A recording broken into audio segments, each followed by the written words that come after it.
Hey, this podcast is sponsored by Anchor, the easiest free way to make a podcast, and how I made this podcast. Creation tools let me record and edit from my phone or computer, and Anchor distributes my shows on Apple, Spotify, and more. Earn money from your show with no minimum listenership. Anchor's all I need to make a show, and hey, if I'm going to stick an ad on here, I'm going to make it something I support. Download the free Anchor app or go to anchor.fm to get started.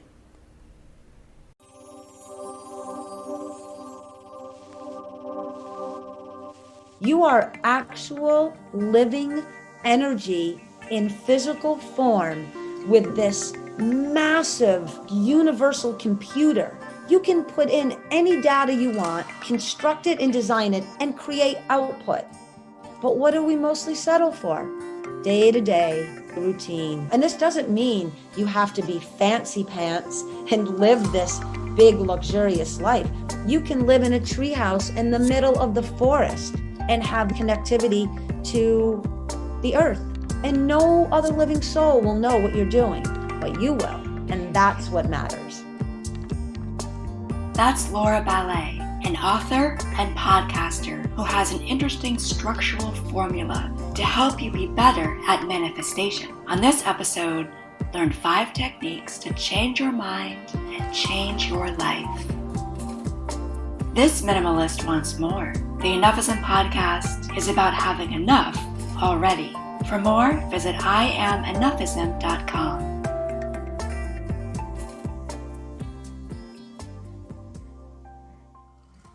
We are all born into a genius state of human development.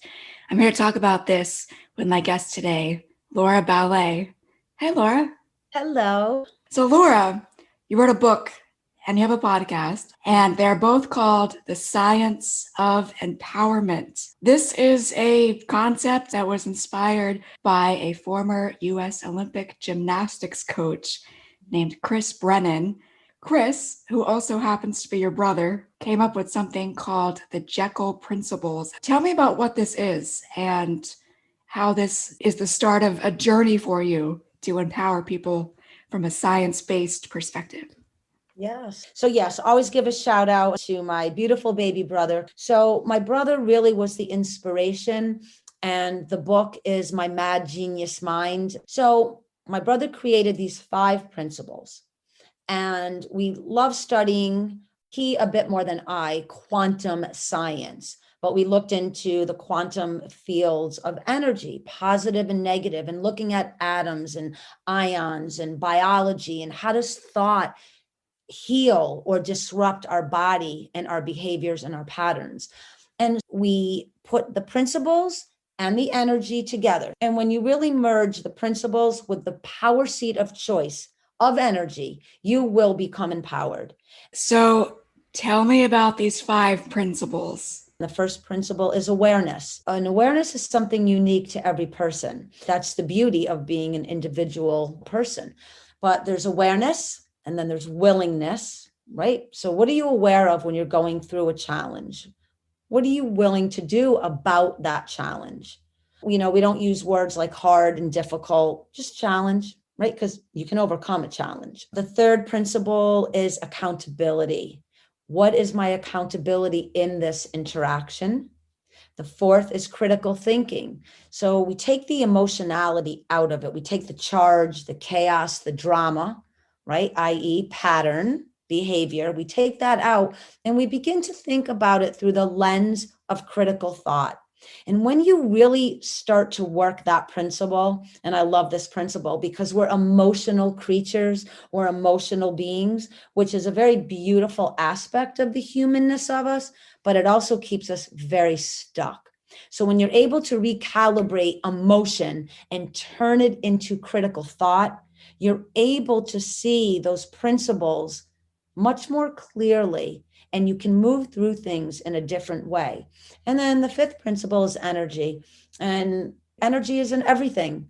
So when you start to realize that we're vibrating right now, even though we feel solid, right? And we can touch things and we see things that are solid, it's really not. It's just concentrated movement of energy.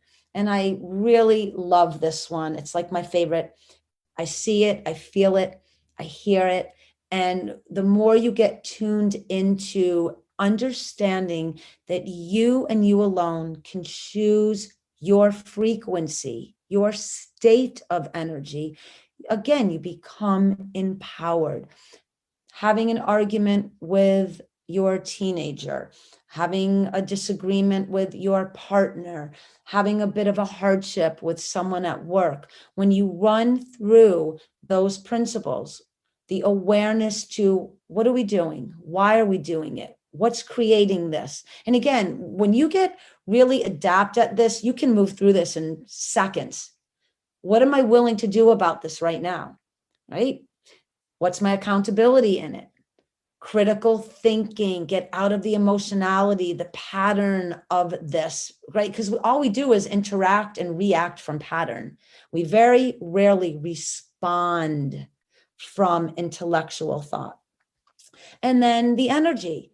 I can choose a more neutral tone of voice. I can choose a more neutral stance, body language. And now I can start to choose a more neutral dialogue. And then that starts to change that very real-time experience. And when you start doing this, you really understand how powerful we are and how powerful we are for one another. So it's not about moving through the formula so I am powerful. It is about me understanding that by empowering my awareness, I'm going to empower you. And now there's two of us and we're working in this synergy. And then you go home and you start to bring that formula into your home environment. And I do the same. And then you talk to leadership in church, or maybe your local, congressman. You start to bring this awareness into all the different kind of fundamentals of the human condition. And it changes, it just changes things really quickly and really beautifully.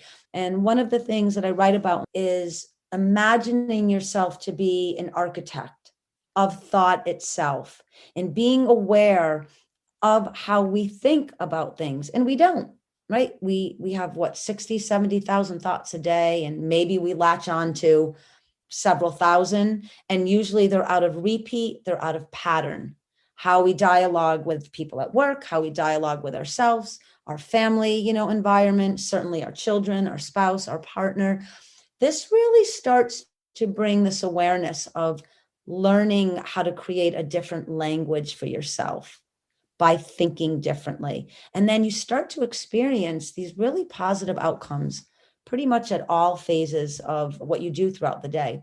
I personally have used the formula for over a decade. I use it with my husband, my children, my work environment. It's really cool. Oh, that's great. I want to go back to something you said that resonated with me. You mentioned I can choose a more neutral dialogue. So, any aspect of social media, nothing is really designed to be neutral. Advertisements are meant to spark reactions in you. Article titles are meant to trigger a response in 5 words or less. How do you do that in a world where everything is meant to just be a series of trigger points? Yeah, the outside world is a disruptor. That's how I look at it. But I choose to look at that in a positive way. And I'll tell people, so yes, mass messaging, right? Collective programming. It's these catchwords have been out there certainly since I was a child, but there's truth to it. I believe that we are here to evolve. And the way we do that is to hone in on the awareness that every outside force is a test. Some are small, some are medium, and some are big. Some of those tests will hit you like a brick wall, and some will be a gentle tap on the shoulder, right? Some will come in the form of a beautiful partner with all the glitz and appeal of, oh my God, I'm so in love with you. And some of it will come with the prospects of a great job and longevity of a career. And then we can go into conversations of how shiny politics can look to some, or a church leader and that authoritative, energy that comes out, which is why I wrote the book, to become a self-actualized thinking human being. I tell my children all the time, if the message is gearing you this way, so we'll say if the message is moving you to the right and you see the masses moving to the right, where do you go? To the left, or stay neutral. So the only thing I can say is don't follow the crowd. And I mean that metaphorically, spiritually, intellectually, emotionally, psychologically. Listen to everything, but begin to create a filter, and that will look different for every person.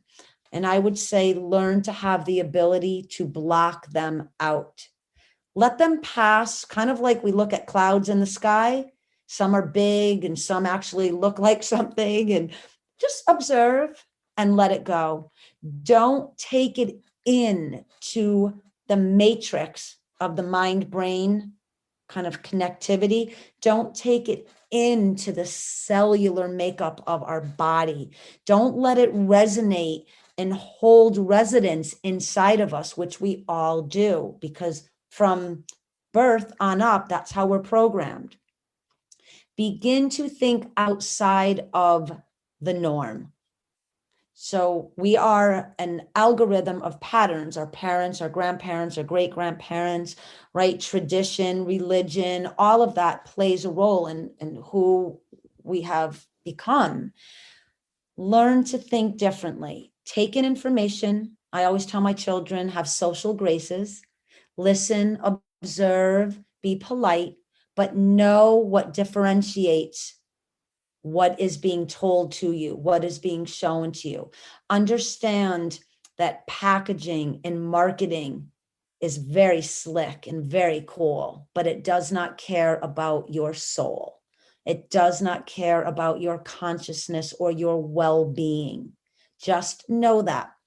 Fun little side story. I don't know if you've ever seen out in the market, they've had little miniature bottles of like mustard, ketchup, and relish on displays. Both of my girls thought that was like the bomb. They were like, oh my God, when we have our apartments, we're going to put this in. They thought it was the coolest thing in the world. And it makes me think about that.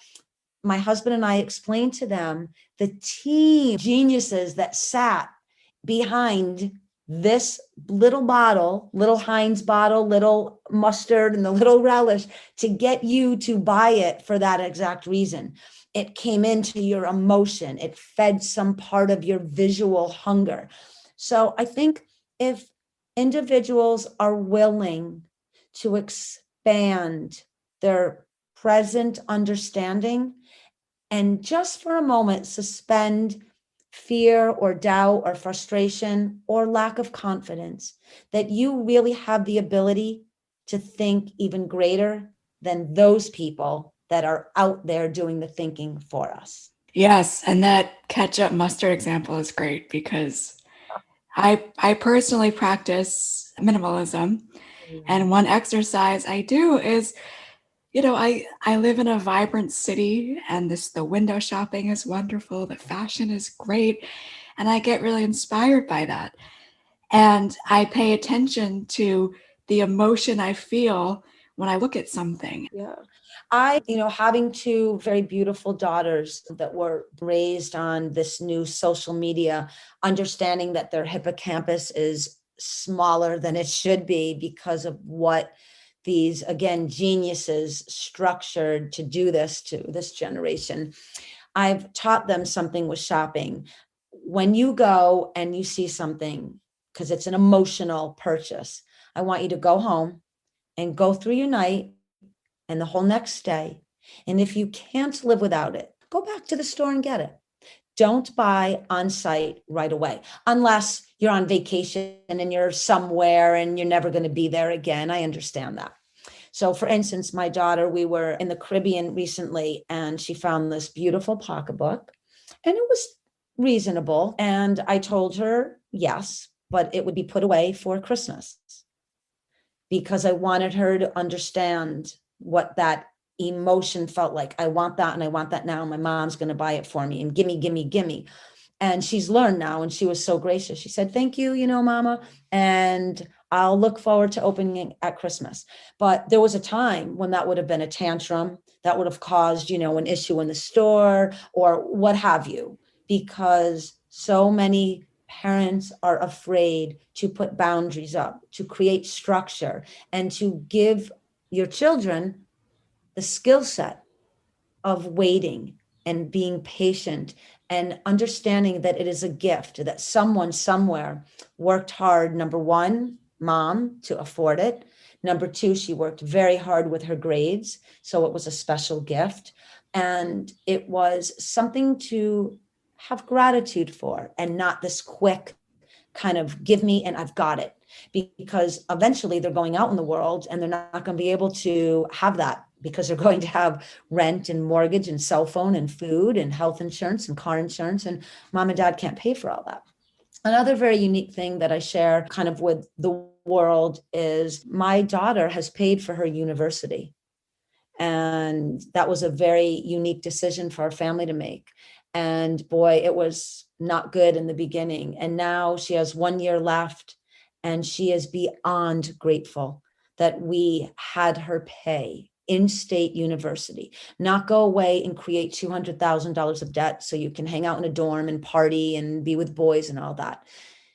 There's a balance, and we were good with that, but we explained my daughter at 20 years old is what they call a unicorn out in the world. She has money in the bank. Her car is paid off. Her education is paid off. She's actually going to move to the sunny state of Florida because she loves to play tennis and be out.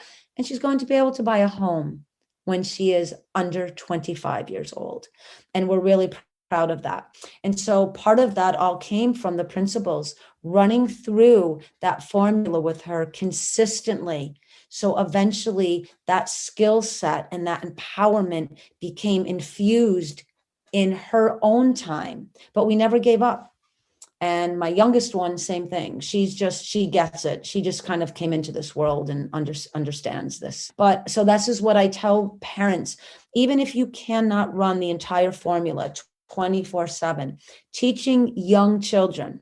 And my personal mentor, who's very, very genius state and so compassionate, a Reiki master and an author and a very prolific corporate development specialist. She and I go through a lot. She has 2 children, young, under the age of 6, and she uses negative, positive, neutral with them all the time. They understand being negative isn't a bad thing.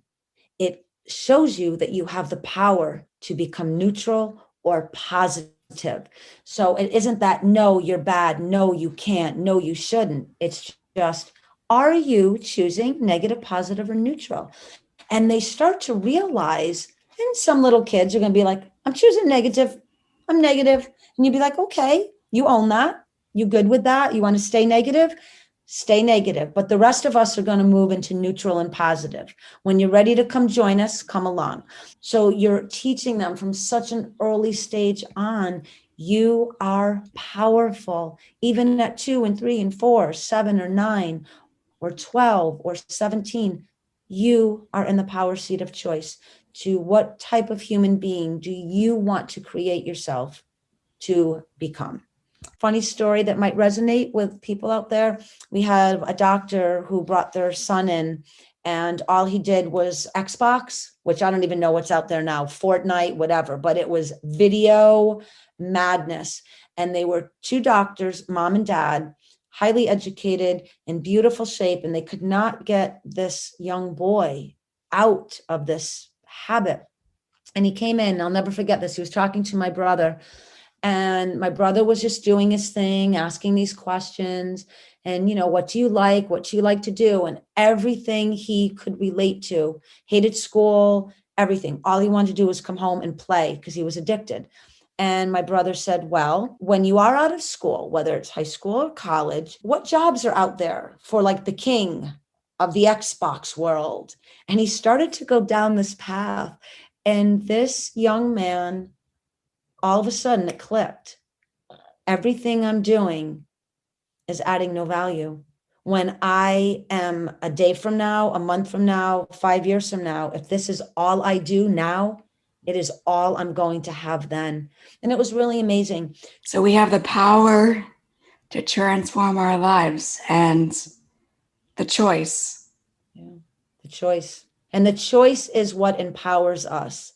And when we begin to let the outside, to kind of revisit what you were saying before, like all of this, how we're so inundated, especially with the political arena right now, with everything we're going through this past year, the way people are handling it. We're supposed to have faith in powers that be, and they're all over the place. Like, I think it's really, again, you can recalibrate what's happening out in the world into your own family or into your work environment. Again, personal and professional, higher human development and connectivity. And we can use what's going on in the world.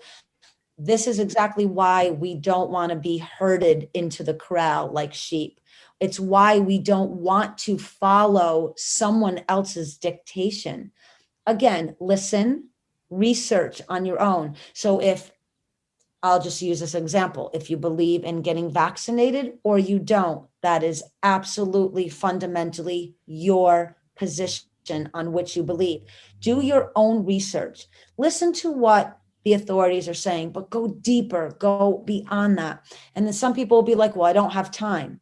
If you don't have time, right now we're going to run through the principles. Be aware to why you're choosing not to have time to something so important. If you are not willing to do your own research, then you will be taken on the current of the mass messaging, right? Where's your accountability to that? You're giving it up because you're allowing yourself to be taken on the current of mass messaging. You may still do all your research and agree with the mass message, and that's a beautiful thing, or you may not. You may begin to have a voice outside of what is being told to you. If you were to look at what's happening in the world right now and take all of the charge out of it, critical thinking will tell you that something's a little off center, no matter how you look at it, because we have one message one day and another message another day. So then you have to go into understanding that science changes, medicine changes, right? This is something we're all going through at a very unique time together. So there's going to be a lot of shifts in the collective experience of it. Don't get mired down in the negativity, and don't go all the way up into maybe a delusion or a falseness of positivity, because it's an ever challenging, ever changing system at the moment. But when you fundamentally have that empowerment connected into yourself, again, not ego speaking, just self-awareness to your own power and your own ability to think for yourself, that then allows you to take in that outside influence. You can disseminate it a little bit better now because you've realized that no one outside of me is more powerful than I am. They may be a little older, they may have accumulated some wisdom, some life experience, they may have, maybe they're a bit more well read just because maybe they read 30 books a year and you read one book a year. Okay, those are obvious, observations, but you are still powerful. You are still a self-actualized human being if you are willing to do what it takes to arrive to that awareness. Because when you have that experience, you get excited about life and you want to give that to other people. That's great. I'm always looking to tap into my genius. What did you say? Genius experience? Yeah, like that genius state of knowing. Yeah. We forget who raises kids usually to be like, you are a genius. You are like, I mean, we do in a way. You can be anything you want, and we all kind of, spill out those, platitudes like that. But really, who sits your kid down and lets them know that you're a superpower? You are actual living energy in physical form with this massive, like, universal computer. You can put in any data you want, right? Construct it and design it any way you want and create output. But what do we mostly settle for? day-to-day routine, day-to-day, and this doesn't mean you have to be fancy pants and live this big, luxurious life. You can live in a treehouse in the middle of the forest and have mad genius connectivity to the earth, to nature, to the environment. And no other living soul will know what you're doing, but you will. And that's what matters. That's right. Henry David Thoreau, the original social distancer. Yep. Know how amazing you are. No matter what you look like, no matter your money, no matter how you live, no matter all the challenges or the gifts that are, in our life, that at any moment you can actually recalibrate your thought and create brand new. I love it. At any moment. Well, Laura Ballet, author of The Science of Empowerment, thank you so much for being here, for sharing your inspirations, your insights, and how we can all tap into our potential and our own states of genius. Yes, thank you so much. You've reached the end of the Enough-ism podcast. I'm your host, Yugen Bond. I'm a metaphysical author and have an ebook called Enough-ism, This Minimalist Wants More, now on Amazon, featuring interviews and musings on meditation, yoga, and mindfulness. Thanks for listening, and remember, you're always enough, just the way you are.